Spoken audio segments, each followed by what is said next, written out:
இது பிரபஞ்சம் என்ன பண்ணுதுன்னா, மக்களுக்கு வந்து வடை பாயசம் கொடுத்தாரு, கறி சாப்பிட்ற மாதிரி வெஜிடபிள்ஸ் ஒரே வந்து கறி சாப்பாடு மாதிரி போடுவாங்க. அதனால தான் உங்களுக்கு கறி குழம்பு மாதிரி ஒரு சாப்பாடு, கறி குழம்பு மாதிரி ஒரு சாப்பாடு ரெடி பண்ணி திட்டமிட்டு தான் கொடுத்தோம். பிளான் தான். இது வந்து பிரபஞ்சம் எப்படி தான் அந்த உணவு இருக்கணும்னு என்கிட்ட வந்து ராமேஸ்வரத்தில் சொல்லிச்சு. அதை தான் நான் சொன்னேன். இது வந்து மாஸ்டர் கூட இருக்கிறவங்க ஐடியானா நீங்கள் நினச்சிட்டு ராங் கனெக்ஷன் போடுறாங்க. நீங்கள் சாப்பிட்ட சாப்பாடு 15 சொன்ன சாப்பாடு. ஆமாம், அது என்னன்னா எல்லாமே கறி சாப்பாடு மாதிரி இருக்கணும் அப்படிங்கிறது தான். ஏன்னா அந்த சாப்பாட்டுக்குள்ள ஒன்று இருக்கு அப்படிங்கிறது தான் அதோட விஷயம். அப்போ நம்ம கொடுத்துருக்கிற உணவு கூட ப்ரிப்பரேஷனை பார்த்துக்கோங்க. பிரபஞ்சத்துக்கிட்டே இருந்து அந்த அலைவரிசையிலேருந்து என்ன கிடைக்குதோ அதை அப்படியே ப்ரெசென்ட் பண்ணுறேன் பாருங்க. அதை எனக்கு ஏற்ற மாதிரி மாடிஃபிகேஷன் பண்ணாமல், நான் என் ஸ்டைலில் செய்யாமல், என்னுடைய மூளையையோ என்னுடைய மனதையோ நான் அந்த மாதிரி எடுத்துகிட்டு போகாமல், அங்கேருந்து நேர அலையிலேருந்து என்ன கிடைக்குதோ அப்படியே அதை டெலிகாஸ்ட் பண்ணுறோம். அதில் லிங்கில் கொஞ்சம் கூட மாற்றிக்காமல், காம்ப்ரமைஸ் செய்யாமல், நேரடியாக அங்கேருந்தே இந்த மெனுவை இப்படி தான் தயார் பண்ணணும், இதை அப்படி தான் பண்ணிக்க அப்படின்னு வந்து கொடுக்கு அதை வந்து வடிவத்தை வந்து வச்சுக்கு. அப்போ இதை பண்ணுறதுக்கு இங்கே ஒரு பாய், ஒரு இஸ்லாமியர் ஒருத்தர் இருக்கிறாரு. அவர் தான் எக்ஸ்பர்ட்டு. அவர் சமயத்தில் கூப்பிடும்போது வரமாட்டார், ஏன்னா பிஸியாக இருப்பார். இவ்வளோ நல்ல டேஸ்ட்டாக சமைக்கிறாருன்னா பிஸியாக தானே இருப்பார். ஆனால் நாம் அந்த ராமேஸ்வரத்துலேயும் டிசைட் பண்ணோன்னா அவர் ஃப்ரீயாக தான் இருந்தார். அவர் ஃப்ரீயாக இல்லை, ஃப்ரீயாக தான் வச்சுருந்தோம். அவ்வளோதான் அதோட விஷயம். அடுத்தது வந்து நான் பேசுனது உங்களுக்கு என்ன மாதிரி புரிஞ்சிச்சா, என்ன மாதிரி விஷயம் அப்படிங்கிறத நீங்கள் வந்து அனலைஸ் பண்ணிக்கங்க. அதுக்கேற்ற மாதிரி உங்களுடைய சூழல்கள் மாறுறதுக்கான வாய்ப்புகளை நீங்கள் வந்து உருவாக்கிக்கங்க. இப்போ என்னை பொறுத்தளவுக்கு உங்களை எப்படி பார்க்குறேன் அப்படின்னா,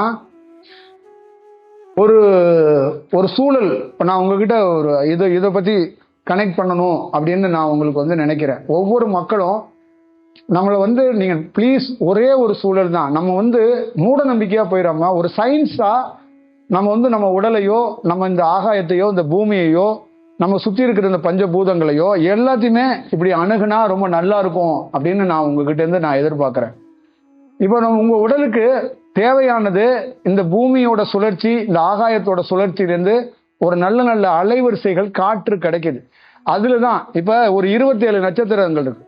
இப்போ இந்த 27 நட்சத்திரத்திலேருந்து ஒவ்வொருத்தருக்கும் ஒவ்வொரு விதமான இந்த ஸ்டார் இருக்குல்ல, இந்த ஒவ்வொருத்தருக்கும் ஒவ்வொரு ஸ்டார்லேருந்து இந்த 27 ஸ்டாரில் எல்லா பேருக்கும் ஒரு நல்ல ஸ்டாராக இருக்காது. இதே ஸ்டார் தான் நமக்கு கோள்களாக இருக்குது. இப்போ எல்லாருக்குள்ளேயும் ஒரு ராசி இருக்குது, எல்லாருக்குள்ளேயும் ஒரு நட்சத்திரம் இருக்குது, எல்லாருக்குள்ளேயும் 9 கோள் இருக்குது. 9 கோள் வெளியில் இல்லை, 9 கோள் உனக்குள்ளே தான் இருக்குது. அப்போ 9 கோள்லேருந்து உன்னுடைய நீ இப்போ போய் வீட்டில் போய் எடுத்துப்பாரு, உன் ஜாதகத்தில் 3 கிரகங்கள் நல்லா இருக்கும், 4 கிரகங்கள் தூங்கிடும்.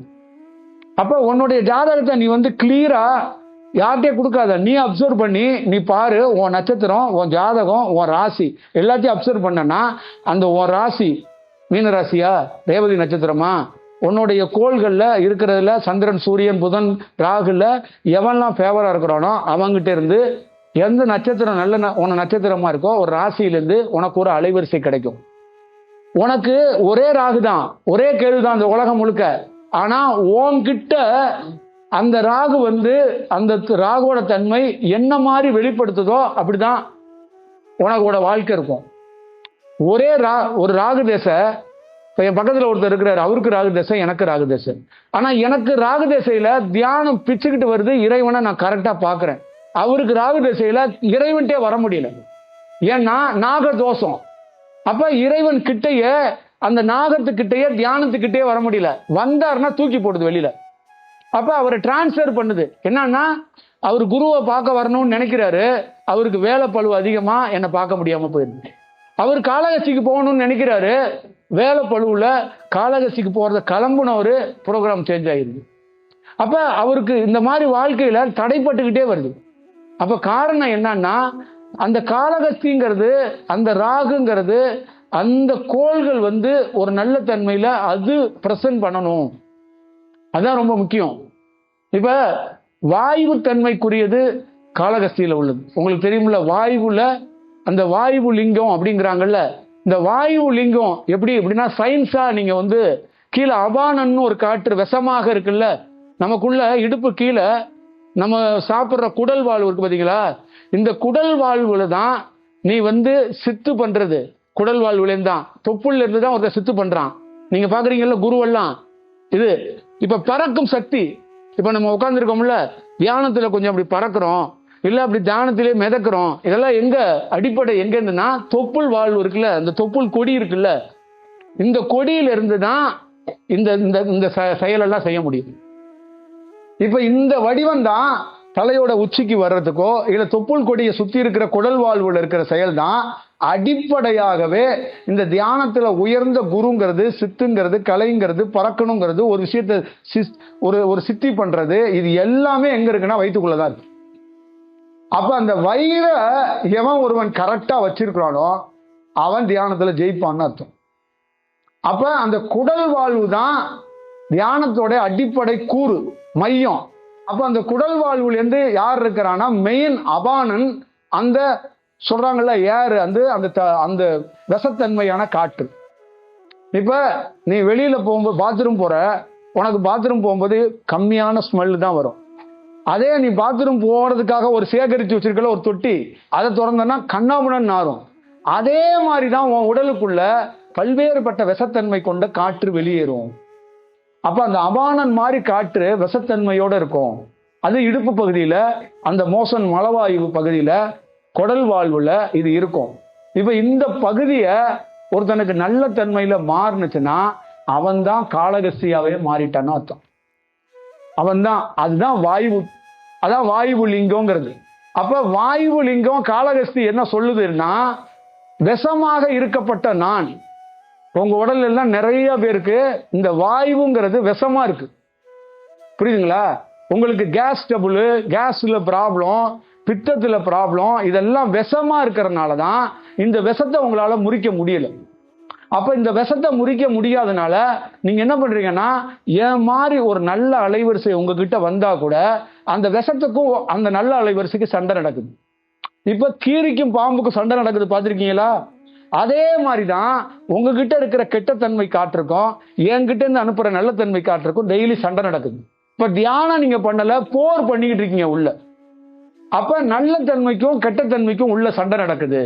அப்ப ஒரு மருந்து உள்ள, ஒரு பாய்சன் உள்ள, ஒரு கிருமி, அந்த கிருமியை கொல்றதுக்கு இன்னொரு கிருமி நாசியை மருத்துவ ரீதியில கொடுக்குறாங்க. இப்ப ஒரு பச்சளையை கொடுக்குறாங்க ஒரு வைத்தியத்தை போனீங்கன்னா, அது என்னன்னா உள்ள இருக்கிற கிருமி நாசியை அழிக்கக்கூடிய தன்மை கொண்ட இந்த பச்சளை.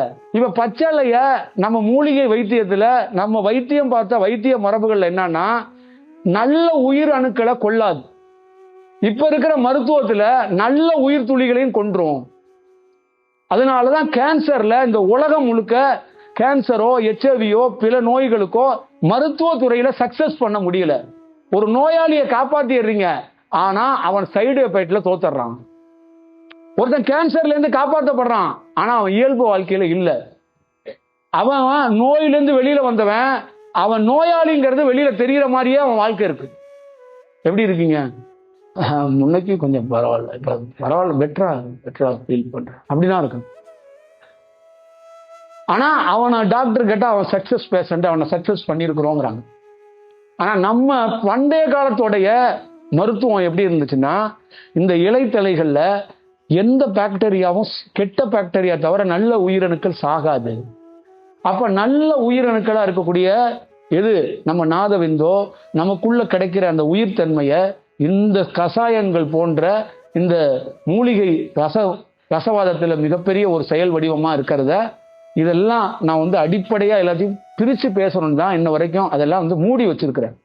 ஏன்னா நம்ம ரசவாதத்துல போகர் மாதிரி, அகத்தியர் மாதிரி, புலிப்பாணி மாதிரி கொடி கட்டி பறந்த சிங்கத்தோடைய குகையில சிங்கத்து வாயில உட்காந்து தியானம் பண்ணிட்டு வெளியில வந்தோம்.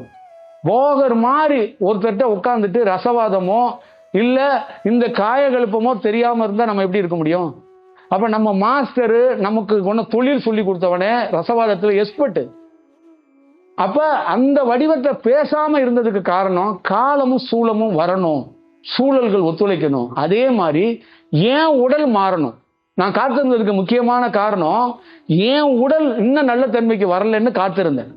அப்ப என் உடல்ல இருந்து ஒரு நல்ல தன்மைகளை உருவாக்குனதுக்கு அப்புறம் தான் மீண்டும் சொல்ற, நல்ல தன்மை நல்ல தன்மைனா நல்ல செயல் அப்படின்னு தயவு செய்து எண்ணாதீங்க. நல்ல காற்று வெளிப்பட்டா அதை சுவாசிக்கிற உங்களுக்கு நல்லது நடக்கும். அப்ப ஒரு ஒரு மருந்து கொடுக்குற மாதிரி, இப்ப நான் ஒரு மருந்து உங்ககிட்ட இருக்கிற நோய்க்கு இந்த காற்று நல்ல தன்மையில இருக்கிற காற்று சுவாசிக்கும் போது அது போய் உள்ள வேலை செய்யும். புரியுதுங்களா? இதுதான் இதுக்குள்ள இருக்கிற வடிவம். அப்ப அந்த வாயு லிங்கம் எதை சொல்லுது அப்படின்னா, காளகஸ்தியில இந்த அபானன் இந்த மாதிரி காற்றுகள் ஒரு நல்ல தன்மைக்குள்ள மாறுனுச்சுன்னா அந்த வாயு காற்றே உன்னை வாழ வச்சுட்டு போயிருங்கிறாங்க. இப்ப புரியுதுங்களா? அப்ப வாயு காற்றாக இருக்கக்கூடியது இங்க எல்லா மனிதனையும் தியானத்துக்கு எதிராக போயிடுச்சு. ஏன்னா விஷத்தன்மையில இருக்கு. அதனாலதான் நம்மளுடைய வடிவத்துல காட்டினாங்க நீலம். நல்லா ஞாபகம் வச்சுக்கோங்க. நிறைய பேரு இந்த வடலூர்ல வழிபடுறவங்க எல்லாருமே நீளத்தை பெருசா கொண்டாட மாட்டாங்க. ஏன்னா அந்த நீளத்துக்குள்ள இருக்கிற சூத்தியமத்தை அவங்க வேற பேட்டர்னுக்குள்ள தயாராவாங்க. இந்த நீளத்துல 2 வடிவம் இருக்கு. நீளமே விஷமாக இருக்கு, புரியுதுங்களா? நீளமே அமிர்தமா இருக்கு. நீளம்தான் நாகம், நீளம்தான் பதஞ்சலி, நீளம்தான் கிருஷ்ணர், நீளம்தான் சிவன். கடலா இருக்கட்டும் ஆகாயமா இருக்கட்டும் நீல வடிவத்துக்குள்ளதான் இருக்கும். ஆனா அந்த நீலம் அமிர்தமா மாறணும், ஜோதியா மாறணும். இப்ப நீலம் நமக்குள்ள இருக்கிற ஆன்மா, நமக்குள்ள இருக்கிற உயிர் நீளமா இருக்கும். அந்த நீளம் அப்படியே பயன்படுத்த முடியாது, அது விஷம். அந்த நீளத்தை எவன் ஒருவன் ஜோதியா அமிர்தமா மாத்துறானோ அவன் பெரிய ஆளு. அவன் பதஞ்சலியோட புள்ள, அவன் கிருஷ்ணனோட புள்ள, அவன் கிருஷ்ணனே அவனா கூட வெளிப்படலாம். அப்படிங்கறதுதான் இதோடைய பயன்பாட்டில் இருக்கிறது. அப்ப அந்த நீளத்தன்மையை தான் தொண்டக்குழியில அது சிவபெருமான் விஷத்தை வச்சுக்கிட்டாரு, நஞ்சை வச்சுக்கிட்டு விஷத்தை கொடுத்தாரு தேவர்களுக்கு முனிவர்களுக்குன்னு சொல்றாங்கல்ல, அதுதான். அப்ப தேவர்கள் முனிவர்கள்னு சொல்லப்படுறது எல்லாமே என்னன்னா நல்ல ஆன்மாக்களை, விழிப்படைந்த ஆன்மாக்கள் இங்க இருக்கிற எல்லாருமே தேவர்கள் முனிவர்கள் சித்தர்கள் மகான்கள் மாறி. அப்ப இத விழிப்படைய விடாம உள்ள சில கெட்ட பாக்டீரியா பண்ணதில்ல, அதெல்லாம் அசுரர்களா குறிப்பிடுறாங்க. அப்ப நமக்குள்ள ஒரு உண்மை தன்மையில ஒரு நல்ல குணாதிசயம் உள்ள தன்மையும் இருக்கு, ஒரு கெட்ட தன்மையும் இருக்கு. அப்ப நமக்குள்ள இருந்து கெட்ட பாக்டீரியானால நம்மளால ஒரு புது பொலிவோட நம்ம முகமோ நம்ம கண்களோ நம்மளுடைய வடிவமோ செஞ்சுக்க முடியல. அப்ப நம்ம பாதிப்பு அடையிறோம். அப்ப அந்த பாதிப்புல இருந்து நம்மளால மீண்டு வர முடியல. ஒரு ஸ்டெப் வச்சா 10 ஸ்டெப் கீழே விழுந்துரும். நீங்க இந்தியாவுல சிறந்த குருமார்களை போய் பார்த்துருக்கீங்க, சிறந்த குருமார்கள்ட்ட தீட்சை வாங்கியிருக்கீங்க, சிறந்த குருமார்களுடைய உரைகளை கேட்டிருக்கீங்க, சிறந்த குருமார்களுடைய புத்தகத்தை படிச்சிருக்கீங்க. சிறந்த பண்டைய காலத்துல ரொம்ப நுட்பமான யோகிகள் தான், ஞானிகள் தான். கிருஷ்ணன், ராமன், சிவன் எல்லாமே நல்ல அலைவரிசை தான். இங்க எல்லாருமே உயர்ந்த கடவுளை, உயர்ந்த சிந்தனை உள்ளவங்களை தான் வணங்கி இருக்கீங்க. ஆனா நீங்க பயன்பெறாததுக்கு காரணம் உங்க உடலிலிருந்து அந்த நல்ல உஷ்ணமா அது மாறல. அது அந்த விஷத்தன்மையிலேயே எவ்வளவு பண்ணாலும் அந்த நீளத்தன்மையிலேயே ஒரு நாகம் வணங்குற மாதிரி மாறணும். அதான் ரொம்ப முக்கியம். ஒரு பாம்பு எப்படின்னா, ஸ்ரீரங்கத்துல ரங்கநாதர் படுத்திருக்கும் போது ஒரு பாம்பு இருக்குல்ல, அந்த மாதிரி பாம்பா மாறணும். அதான் ரொம்ப முக்கியம். அப்ப ஒரு பாம்பை வணங்குற மாதிரி மாறுறதுக்கு அந்த பாம்பு தயாராகணும். அதை நீங்க புரிஞ்சுக்கணும். பாருங்க, ஒரு மலையில ஒரு அலைவரிசை விழுந்துருச்சு. அந்த அலைவரிசை அந்த கல்லை பயன்படுத்துறது இல்ல, அதுக்கு எளிதா பயன்படுத்துது. அந்த கல்லை அதுக்கு ஏற்ற மாதிரி வளைச்சுக்குது. அதே மாதிரி ஒரு மரத்துல ஒரு அலைவரிசை விழுந்துருச்சு, அந்த மரத்தை அதுக்கேற்ற மாதிரி வளைச்சுக்குது. ஒரு நாகத்து மேல ஒரு அலைவரிசை விழுந்துருது, அந்த நாகத்தை அதுக்கேற்ற மாதிரி வளைச்சுக்குது. அதே மாதிரி புத்தர், இயேசு என்ன மாதிரி ஆளு மேல ஒரு அலைவரிசை விழுந்து படாத அவஸ்தைகள் நாங்க படுறோம். இந்த அலைவரிசை விழுந்து எங்களை ரெடி பண்றதுங்கிற நாங்க உடலா இருக்குல்ல, இது உடலா இருக்குல்ல, இது நரம்பு உடல் அந்த பாம்பு மாதிரியோ அந்த கல் மாதிரியோ ஒரு நதி மாதிரியோ இதை இயக்க முடியலைங்க. இதை இயக்க முடியல. இந்த உடல் ஒரு நல்ல தன்மையை பெறதுக்குன்னு இருக்குல்ல, அது பெரிய சவாலா இருக்கு. இப்ப இந்த உடல் வந்து பிரமாதமான தியானம் வருது. இங்க இருக்கிற நிறைய பேரை நான் பார்க்கிறேன், நல்ல தியானம், பிரமாதமா தியானம் பண்றாங்க. அந்த காற்று உள்ள வருது, வெளியில போகுது, எல்லாம் நடக்குது. ஆனா அவங்களுக்குள்ள அந்த அந்த முன்னேற்றங்கள் அடையணும். அப்ப அந்த முன்னேற்றங்கள் அடையாததுக்கு மிக முக்கியமான காரணம் அந்த அந்த உடல்ல அந்த சேஞ்ச் ஓவரை உருவாக்க முடியல. இப்ப எப்படியுமே ஒரு ட்ரெயினுக்கு அந்த அந்த மாத்துவாங்கன்னு சொல்லுவாங்கல்ல, சேஞ்ச் ஓவர் சொல்லுவாங்கல்ல, அந்த மாதிரி உடல்ல தியானத்துல 6 மாசத்துக்கு ஒருக்கா 3 மாசத்துக்கு ஒருக்கா உடல் தியானம் பண்ற ஒவ்வொருத்தருக்கும் ஒரு சேஞ்ச் ஓவர் நடந்துகிட்டே இருக்கும். இந்த சேஞ்ச் ஓவர் இயற்கையா நடக்கும். அப்ப நல்ல தன்மையில ஒரு காற்று கிடைச்சிருக்கு அப்படின்னா அந்த காற்றுல இருந்து அவங்களுக்கு ஒரு சேஞ்ச் ஓவர் உருவாகும். அப்ப ஒரு நாகத்தை அவங்க வந்து அந்த அலைவரிசை கரெக்டா யூட்டிலைஸ் பண்ணி நாகம் இற தேடவே போறது இல்லை, எவனையுமே கடிக்கிறது இல்லை. நிறைய குகைகள்ல நான் பார்த்திருக்கிறேன், நாகம் தன்னை மறந்து அப்படியே உட்கார்ந்து இருக்கிறத நான் பார்த்திருக்கேன். காட்சியா கிடையாது, அது உள்ள இருக்குன்னு எனக்கு தெரியும், அது வரவே வராது. அப்படி இரவுல பௌர்ணமியில அமாவாசையில அப்படி உடலை அப்படி காய வைக்கிறதுக்காக வரும். எப்படி வரும்? இறை தேடுறதுக்காக வராது. நிறைய நாகங்கள் சுத்தமாக சுத்த சன்னியாசி மாதிரி சுத்த விரோதத்தில் இருக்கிற நாகங்களை யாராவது பார்த்திருக்கீங்களா? எதுவுமே உட்கொள்ளாது, எது யாரையும் தீண்டாது. அப்ப அதுக்கு காரணம் அந்த நாகத்துக்குள்ள இருக்கிற அலைவரிசை அந்த மாதிரி. அப்ப நாகத்து உடலை ஒரு அலைவரிசையா இருக்கிறது நுட்பமா கையாண்டு அந்த நாகத்தை ஞானியா ஆக்கிடுதுங்க.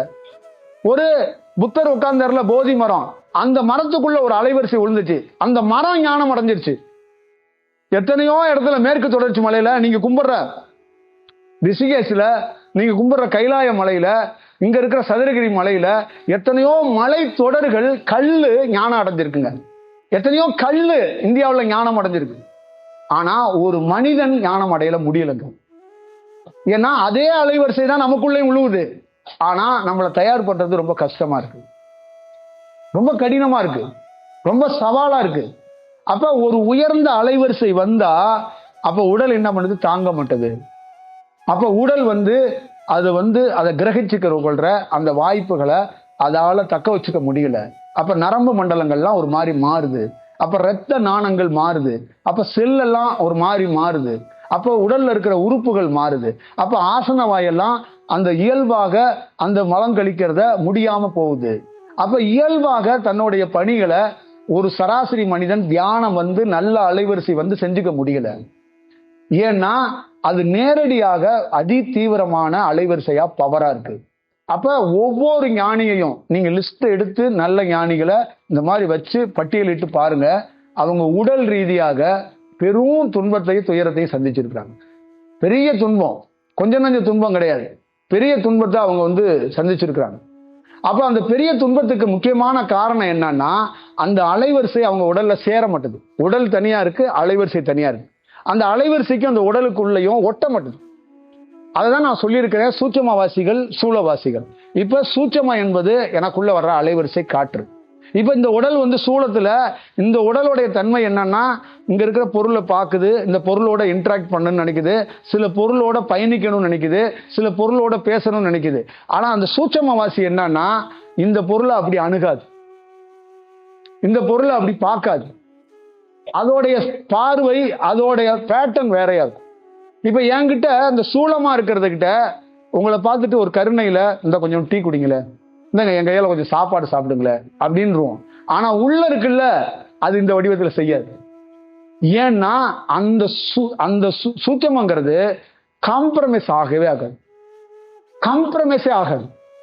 அப்ப அதோடைய செயல் என்னன்னா இந்த உடலை அட்டாச் பண்ணி இந்த உடல்ல இருந்து நல்ல தன்மையை மட்டும்தான் வெளிப்படுத்துறதுக்கு பார்க்கும். அப்ப அது எப்படின்னா ஒரு விஷமுள்ள பாங்கு, அந்த பாம்பு நீளம், அந்த நீளம், அதனாலதான் நீளத்தை கையாளுறதுல ரொம்ப பயப்படுறாங்க. நீளத்தை அதிகமா ரொம்ப வெளிப்படுத்தினதுல மகாவதர் பாபாவோட அந்த மாணவர்கள் வெளிப்படுத்தினாங்க. அதுக்கப்புறம் நீளத்தை புத்தர் வெளிப்படுத்தினார். அப்புறம் நீளத்தை கிருஷ்ணர் வெளிப்படுத்தினார். அப்ப நீளத்தை பதஞ்சலி வழியில இருக்கிற, ஆதிசேஷன் வழியில இருக்கிற, சிவனுடைய வழிவுல மரபுல இருக்கிற இந்த உயிர் துளிகள் நீளத்தை ரொம்ப பிரமாதமா வெளிப்படுத்துவாங்க. அந்த நீளம் தான் இந்த பிரபஞ்சத்தோடைய மிகப்பெரிய அடையாளம். நீளம் தான் நம்மளுடைய எல்லாருக்குள்ளே இருக்கிற அடையாளம். அப்ப அந்த நீல நிறம் சாதாரண நிறம் கிடையாது, உயர்ந்த நிறம். ஆனா நீலத்தை அப்படியே பயன்படுத்தினா விஷம். அது விஷம். பாம்போடைய விஷம் கடித்தோன்னா உடலே நீளமாக மாறுறதுக்கு வாய்ப்பு இருக்கு. உடல் சோர்ந்து ரத்தம்லாம் கிளாட் ஆயிரும், ரத்தம்லாம் உறைஞ்சிரும். புரியுங்களா? ரத்த ஞானம்லாம் உறைஞ்சு போய் நின்றுட்டு ஐஸ் மாதிரி உறைஞ்சிரும். அப்ப ரத்த கிளாட் ஆகும்போது ஒருத்தன் இறக்கிறதுக்கு வாய்ப்பு வருது. அப்ப என்னன்னா, ஆங்காங்கே நரம்பு மண்டலங்கள்ல ரத்தம் ஓடுது இல்ல, அந்த ரத்தத்தை எல்லாத்தையும் அங்கங்க ஸ்டாப் பண்ணிடும். ஒரு 20 இடத்துல அணை போட்ட மாதிரி ஆயிரும் நாகம் கடிச்சா. அப்ப அந்த விஷத்தை தான் அதை நல்ல தன்மைக்கு மாத்துறாங்க. அப்ப ஒரு நாகத்துக்கிட்ட இருக்கிற விஷத்தை மாத்துனதுக்கு அப்புறம் தான் ஒரு நாகம், நான் போய் தியானம் பண்றேன். நீங்க அடிப்படையா பார்த்துக்கங்க, என்னுடைய குருநாதர் யாருன்னா ஒரு நாகம். நான் போய் தியானம் பண்றேன். அந்த நாகம் நீலத்தன்மையில இருக்கு, அப்படியே உள்ள இருக்கு, ஒரு குகையில இருக்கு. நான் உட்கார்ந்துருக்கிறேன் சருதகிரி மலையில கீழே உட்கார்ந்துருக்கிறேன். அந்த குகைக்கு நான் அடிக்கடி போயிட்டு இருக்கேன். அந்த குகைக்கு கீழே உட்கார்ந்துருக்கும் போது அந்த நாகம் தன்னுடைய உஷ்ணத்தை வெளியில அனுப்புது. அப்படின்னா அதுல இருந்து ஒரு காற்று வருது. இப்ப நான் தியானம் பண்றேன், அதோட காற்றை தான் நான் சுவாசிக்கிறேன். அது அந்த விஷத்தன்மையிலே இருந்தா எனக்கு அந்த விஷத்தன்மையான காற்று தான் கிடைக்கும். அப்ப அதுகிட்ட இருந்து ஒரு நல்ல தன்மை காற்று எனக்கு கிடைக்கும் போது எனக்குள்ள என்ன ஆகுது அப்படின்னா, பதஞ்சலியோட யோக சூத்திரத்தை நான் அந்த கலை மாதிரி மாறுறதுக்கு வாய்ப்புகள் உருவாகுது. இப்ப பாருங்க, ஒரு நாகம் கடிக்கல, ஒரு நாகம் என்னை தேடி இந்தா உனக்கு நான் தீட்டை தர்றேன், இந்தா உன் நெத்தி எங்க, உன் முதுகு தண்டு இடம் எங்க அப்படின்லாம் சொல்லல. உள்ள இருக்கு, அதோடைய அலைவரிசைய அது நாகத்தன்மையிலேருந்து அனுப்புது. அது அனுப்பும் போது அந்த குகையில உட்கார்ந்துருக்கிற, இப்பயும் அந்த குகை இருக்கு. அந்த குகை வரலாறு மிக்க குகை. கிட்டத்தட்ட பல நாட்கள் காலை மாலை அந்த குகைக்கு நான் போவேன். அந்த குகைக்கு போயிட்டு தான் நான் திருநெல்வேலிக்கே போவேன். அப்ப அந்த குகை சதுரகிரி மலைத்தொடர்ல இருக்கு. அப்ப அந்த குகையில ஒரு உயர்ந்த நாகம் இருக்கு. அந்த நாகத்தோடைய தன்மையில ஒரு அலைவரிசை கிடைக்குது. அப்ப அந்த அலைவரிசையிலிருந்து எனக்கு என்ன கிடைக்குதுன்னா, பதஞ்சலியோட யோக சூத்திரத்தை நான் படிச்சதே கிடையாது. பதஞ்சலினா எனக்கு யாருன்னே தெரியாது. எங்களை பொறுத்தளவுக்கு தெரிஞ்ச ஒரே ஒரு காட் ஃபாதர் யாருன்னா, எங்க ஊர்ல இந்த தெருமுனையில இருக்கிற அரச மரத்துல இருக்கிற பிள்ளையார், இன்னொருத்தன் முருகன், குலதெய்வம். இவனுங்களை தவிர நமக்கெல்லாம் சுட்டு போட்டாலும் சித்தர்கள் மகான்கள்லாம் எவனுமே தெரியாது. அப்ப நமக்கு தெரிஞ்ச ஒருத்தங்க ஒரு 5-6 பேர் இருக்காங்க. அந்த 5-6 பேர் தவிர தெரியாது. இப்ப இந்த உயர்ந்த செயல், இந்த உயர்ந்த நாகம், அதோட தன்மையில பதஞ்சலி யோக சூத்திரத்தை படிக்காமையே தனக்குள்ள பதஞ்சலி யோக சூத்திரம் உள்ள ஓடுது. தன்னுடைய தியானம் பண்ற முறை, நடந்துக்கிற முறை, பயணிக்கிற முறை, பேச்சோட உரை, இது எல்லாமே பதஞ்சலியோட யோக சூத்திரத்திலேருந்தே வருது. அப்போ ஒருத்தனுக்கு படிக்காமையே பதஞ்சலியோடைய ரேடியேஷன் உள்ள ரீட் ஆகுது. இப்போ ஒருத்தர் உள்ள இருக்கிறாரு, அவருக்கு என்ன பேசுறாருன்னு ரீட் பண்றோம்னு சொல்றீங்கல்ல, அந்த மாதிரி உள்ள இது நடக்குது. அப்ப அந்த உயர்ந்த செயலை கிடைக்க கிடைக்க கிடைக்க கிடைக்க என்ன ஆகுதுன்னா, பதஞ்சலியோட தன்மை கிடைக்குது ஒரு பக்கம். இன்னொரு பக்கம் அந்த நீலம், எனக்குள்ள இருக்குல்ல நீலம், எனக்குள்ள இருக்குல்ல விஷம், அது மாறுது. ஆனா இந்த சேஞ்ச் ஓவர்ல இந்த உடல் ஏத்துக்க மாட்டேங்குது. அப்ப காது செவி எல்லாம் வலி, பல்லோட ஈரல் எல்லாம் பிச்சுக்கிட்டு போயிடுச்சு. புரியுதா? எல்லா ஈரலும் இருக்கிற அத்தனை பல்லுமே எந்த நிமிஷம் வேணாலும் உழுகலாம், எந்த நிமிஷம் வேணாலும் உழுகலாம். பல்லுல எதுவும் கடிக்க முடியாது, கூச்சம், அப்படியே பல் கூச்சம் சொல்லுவாங்களா, அந்த மாதிரியான ஒரு சூழல். ஏன்னா நான் உலகத்துல இருக்கிற எல்லா கஷாயத்தையும் குடிச்சாலும் அந்த வர்ற அலைவரிசைக்கு முன்னாடி நிக்க முடியாது. அப்படியாப்பட்ட ஒரு தீவிரமான அலைவரிசை. அப்புறம் உடல்ல நிறைய துன்பங்கள், சின்ன சின்ன குட்டி குட்டி குட்டி குட்டி குட்டி குட்டியா வடிவங்கள் இருக்கு. அப்ப இதெல்லாம் ரெடி ஆகிறதுக்கு பல நாள் ஆகுது, பல மாதங்கள் ஆகுது. இப்ப போராடுறோம். அப்ப இந்த அலைவரிசை மீண்டும் மீண்டும் என்ன சொல்லுதுன்னா, உனக்குள்ள ஒரு அலைவரிசை வந்துருச்சு, அந்த அலைவரிசையை வச்சு ஒரு காட்சி தெரியுது, பதஞ்சலியோட யோக சூத்திரத்தை உன்கிட்ட காட்டுறோம். நீ பேசும்போது பார்த்தவங்க பார்க்குறவங்க நீயே பதஞ்சலி மாதிரியும், நீயே சிவன் மாதிரியும், நீயே சித்தர் மாதிரியும் நினைக்கலாம். ஆனா நீ பேசுறதுனால சித்தராக முடியாது, சிவனாக முடியாது. நல்லா ஞாபகம் வச்சுக்கணும். ஒரு உயர்ந்த பேச்சை பேசுறதுனால நம்ம சித்தனோ சிவனோ ஆக முடியாது. அப்ப சித்தன் சிவன் என்பவன் என்னன்னா, அந்த நீளம் மாறினாதான் சித்தன் சிவன் ஆக முடியும். அந்த பித்தம் தெளிஞ்சாதான் சித்தம் கைகூடும்னு அர்த்தம். புரியுதுங்களா? அப்ப சித்தம் கைகூடணும்னா பித்தம் தெளியணும். அப்ப பித்த வாசல் இருக்குல்ல, பித்தம் உடல்ல இருக்குல்ல, அந்த பித்த பை இருக்குல்ல, அதுவே தியானத்துல உங்களுக்கு குடும்ப கட்டுப்பாடு பண்ற மாதிரி தியானமே குடும்ப கட்டுப்பாடு பண்ணும். நீங்க குடும்ப கட்டுப்பாடு பண்ணி பச்சரிசி எல்லாம் வாங்கி பார்த்துருக்கீங்களா ஒரு காலத்துல? இப்ப கிடையாது. இப்பெல்லாம் நீங்க தான் டாக்டருக்கு குடும்ப கட்டுப்பாடு பண்ணி விடுறீங்க, அது வேற. ஆனா ஒரு காலகட்டத்துல குடும்ப கட்டுப்பாடுகள் ஒன்று இருந்துச்சுல, அதே மாதிரிதான் இந்த பித்த பைகள்லாம் அகற்றப்படாம தியானத்துல சாதிக்க முடியாது. அப்ப அகற்றப்படாமன்னா இப்ப நீங்க என்கிட்ட இருந்து பெற அலைவரிசை எல்லாமே உங்க பித்த பைக்கு போய் உங்களை வளர விடாது. நீங்க தியானத்துல பெருசா சாதிக்கிறதுக்கு பெரிய பெரிய போராட்டம், பெரிய சவால் இருக்கு, நிச்சயமா சவால். அதனாலதான் நிறைய பேரால இந்த உடல்ல இருக்கிற காமத்தை ஒரு கட்டுப்பாட்டுல கொண்டு வர முடியல, அடுத்தது ஆசைய கட்டுப்பாட்டுல கொண்டு வர முடியல, உணவு பழக்க வழக்கத்தை கட்டுப்பாட்டுல கொண்டு வர முடியல, ஒரு ஸ்ட்ராங்கா ஒரு குரு கிட்ட நிக்க முடியல. இதுக்கு காரணம், மெயின் காரணம் அந்த அபான காற்று, கீழே இருக்கிற வாயுவோட காற்று. அதான் அந்த காளகஸ்திக்கு, அந்த காளகஸ்தியா நீ மாறணும்னா சாபத்திலேருந்து இந்த விஷத்திலேருந்து நீ முறிச்சன்னா நீ நானும் ஒண்ணுங்கிறதான் காளகஸ்தியோட அடையாளமே.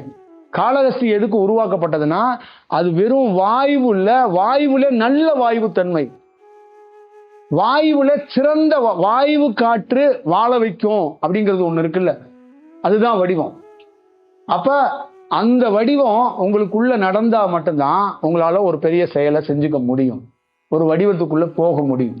அப்ப உங்களுக்குள்ள நான் சொல்லித்தரதோ ஒரு வடிவத்தையோ பேசுற விஷயத்தையோ நீங்க முயற்சி பண்ணியும் அடுத்தடுத்த இடத்த தடுமாறுறதுக்கு காரணம், இந்த காற்று அப்படியே பித்த பைக்கு டிரான்ஸ்ஃபர் ஆகும்போது அது உங்களுக்குள்ள மேல் நோங்கும் போது உங்களுக்கு சிந்தனை எல்லாம் மாறுபட்டது.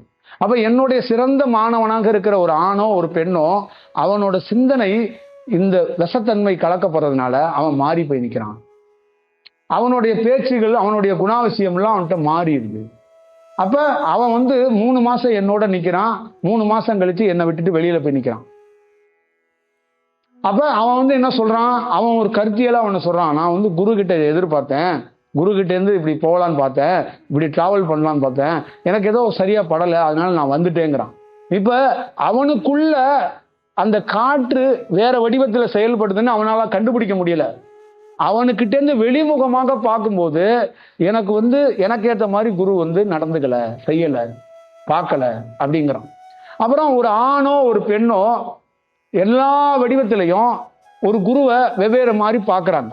அப்ப அந்த நல்ல காற்று போய் உனக்குள்ள நரம்பு மண்டலத்துல வேலை செஞ்சு உன் பாயிண்ட் ஆஃப்ல இருந்து உன் வியூல இருந்து அதை வேற மாதிரி அந்த குருவையோ நீ கடவுளையோ பார்க்கறதுக்கு ஒரு வாய்ப்பை உருவாக்குது. அப்ப இந்த உலகத்துல என்னன்னா உன் பாயிண்ட்ல இருந்து பார்க்கணும், அதை சுழற்சியா பார்க்கணும், அதை ஆசையா பார்த்துடக்கூடாது. அதான் ரொம்ப முக்கியமானது. ரொம்ப ரொம்ப முக்கியமான வடிவம் என்னன்னா, என்கிட்ட இருக்கிற மாணவர்கள் சாதிக்க முடியாது, பெண் மாணவர்கள் சாதிக்க முடியாததுக்கு, நிறைய பேர் சாதிக்க முடியாததுக்கு, பல்ட்டி அடிச்சுட்டு டெண்டுல்கர் அதிகமா 99 ரன்ல அவுட் ஆன மாதிரி நிறைய பேர் அவுட் ஆகிறதுக்கு முக்கியமான காரணம் அந்த காற்று அந்த வேற ஒரு அந்த பித்தப்பைக்குள்ள அது நுழைஞ்சோடனே அதோட தன்மையில அலைவரிசை மாறிடுது. அப்ப அவங்க அதை வேற வடிவத்துக்குள்ள பார்க்கறதுக்கான வாய்ப்புகளை உருவாக்கிடுறாங்க. அப்ப உடல்ல ஒரு நல்ல குரு இருக்கிறாரு, நல்ல தியானம் இருக்கு, நல்ல போதனைகள் இருக்கு, ஆனா நல்ல தன்மையில ஒரு உடல் மாறல. அப்ப பல நாள் நான் குழம்புறேன், என்னடா அது தியானம் கொடுக்குறோம், மக்கள்கிட்ட கொடுக்குறோம், ஒரு நல்ல வடிவத்துல ஏன் அந்த மாணவர்கள் மாற மறுக்கிறாங்கன்னா அந்த விஷத்தன்மையை முறிக்கிறது அவ்வளோ கஷ்டமா இருக்கு. அதனாலதான் அந்த தேவர்கள் கதையை நீங்க படிச்சீங்கன்னா, நாகத்தை பிடிச்சி நீங்க மத்தா கடப்பா, நான் எவ்வளவு துன்பப்பட்டாலும் பரவாயில்ல, உனக்கு அமிர்தத்தை மட்டும் கொடுப்பேன், விஷத்தை நான் வச்சுக்கிறேன்னு சொன்னார்ல, அதுதான் வடிவம். அப்ப ஒரு ஒரு ஒரு அலைவரிசை ஒரு நாகத்தையோ ஒரு கல்லையோ ஒரு நதியையோ ஒரு மரத்தையோ ஈஸியா கையாண்டுறது, ஒரு மனிதனை கையாளுறது ரொம்ப கடினமா இருக்கு. ஏன்னா அந்த உடல் ஒத்துழைக்க மாட்டேங்குது. இதுதான் இதுக்குள்ள இருக்கிற விஷயம்.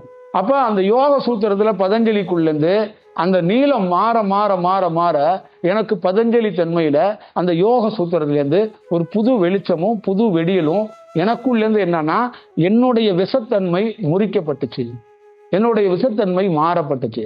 அப்ப விஷத்தன்மை மாற மாற மாற என்னுடைய வகுப்புகள் மாறத் தொடங்குச்சு. எப்படி பதஞ்சலி ஒரு திரையை கட்டிக்கிட்டு உள்ள உட்காந்து பேசுவாருன்னு ஒரு வரலாறு இருக்கு. ஏன்னா அவரோட விஷம் பட்டுச்சுன்னா இறந்துருவாங்க அப்படின்னு. அப்ப அதே மாதிரிதான் என்னுடைய பயணம் தொடங்கும் போது என்னுடைய விஷத்தன்மையை எனக்கு உணர்த்துறாங்க. உனக்குள்ள விஷம் இருக்குப்பா, உனக்குன்னு இல்லை, இந்த உலகத்துல பிறந்த எல்லா மனிதனுக்கும் விஷம் இருக்கு. அதனாலதான் பூக்களுக்கும் விஷம் இருக்கு, உணவுக்கும் விஷம் இருக்கு. அதனாலதான் பச்சையா உண்ணாம அதை அவிச்சு உண்ணோம், அதை சமைச்சு சாப்பிட்டோம். அப்ப நதியில முக்கும் போது அதுக்குள்ள உயிர் சக்தி இருக்கு, அந்த விஷத்தை அந்த உயிர் சக்தி உறிஞ்சுக்கும் அப்படிம்பாங்க. அதே மாதிரி நீ கோயிலுக்கு போகும்போது குளிக்கணுங்கிறது சுத்தம் கிடையாது. அந்த கொஞ்சமாச்சும் உடலை கழுவிட்டு போகும்போது அந்த விஷத்தன்மை இருந்தாலும் அந்த நீர்ல என்ன பண்ணும்னா அந்த விஷம் பிறருக்கு அஃபெக்ட் ஆகாம காக்கப்படும் அப்படின்னாங்க. அப்ப ஒரு குரு என்னன்னா அடிக்கடி ஒரு மாணவனை நீர்ல முக்கி எடுத்துட்டு வருவார். இப்ப நீங்க இங்க பாத்தீங்க, இங்க பார்க்கும்போது இதெல்லாம் பண்ணும்போது நம்ம வேத விற்பனர்கள் பண்ற பேட்டர்ன் வேற. இப்ப நாங்க இங்க இந்த மாதிரி ஒரு வேலையை பண்றோம், ஒரு பாத கோரட்டுக்கு பூஜை பண்றோம், எங்க காலுக்கே பூஜை பண்றோம் அப்படின்னா பிரதானமா நாங்க கையில தொடுறது நதி. ஏன் தண்ணியை தொடுறோம்னா இந்த மலரை பறிச்சவர், இந்த மலரை கட்டினவர், இந்த மலரை வாங்கிட்டு வந்தவர், எனக்கு கூட இருந்து எடுத்து கொடுக்கிறாருல, அவருடைய அலைவரிசை இதுல வரவே கூடாது, இதுல படவே கூடாது, இதுல தொடவே கூடாது. அப்ப பியூரா என்னன்னா அதுல நேரடியாக இறை அலைவரிசை மட்டுமே பரணும். அத அந்த தண்ணியிலிருந்து அந்த பூவை நான் நினைச்சு கையில தொடும்போது அந்த கட்டினவரு, கொடுத்தவரு, வாங்கினவரு எல்லாரும் அடிபட்டு போயிடுவாங்க. எல்லாரும் முடிஞ்சு சப்சாடா முடிஞ்சு போச்சு. அந்த மலர் புதுசாக பூக்கப்பட்ட மாதிரி தண்ணியிலிருந்து நான் எடுக்கும்போது வரும். இதுதான் அதோடைய செயல்பாடு. அப்ப அந்த இடத்த அது அப்பதான் அதுக்கு உரிய மரியாதையோ அதுக்கு உரிய தன்மை கிடைக்கும். அப்ப என்ன ஆகும்னா அந்த பாத குரடுல ஒரு காற்று உட்காருங்க. புரியுதுங்களா? இப்போ ஒரு மலர் இருக்கு, அந்த மலரை உயர்ந்த வண்டு, சிவபெருமான் மாதிரி பார்வதி தேவி மாதிரி ஒரு வண்டு ஒரு மலர்ல உட்காருதுன்னு வச்சுங்களேன், அந்த மலர் நல்ல தன்மையில இருந்தாதான் அந்த வண்டு உட்காரும். அப்ப அது என்ன பண்ணும்னா ரெண்டு வண்டு சுத்திக்கிட்டு இருக்கு, பொன் வண்டுகள் 2 வண்டு சுத்துது, 2 வண்டும் ஒரு மலர்ல உட்காரணும். அந்த மலர் நல்ல தன்மையில் இல்லை. அப்ப அதுங்க ஒரு ஒரு இடத்துல வேற இடத்துல நின்றுக்கிட்டு அதுங்க அப்படியே வானத்தையே பார்த்துக்கிட்டே இருக்கு. அப்போ ஒரு மலைத்துளி பொழியுது, அந்த மலைத்துளியில அந்த செடியும் அந்த மலர்களும் நனையப்படுது. அதுக்கப்புறம் அந்த வண்டு போய் அந்த மலர்ல உட்காருது. இதுதான் விஷயம்.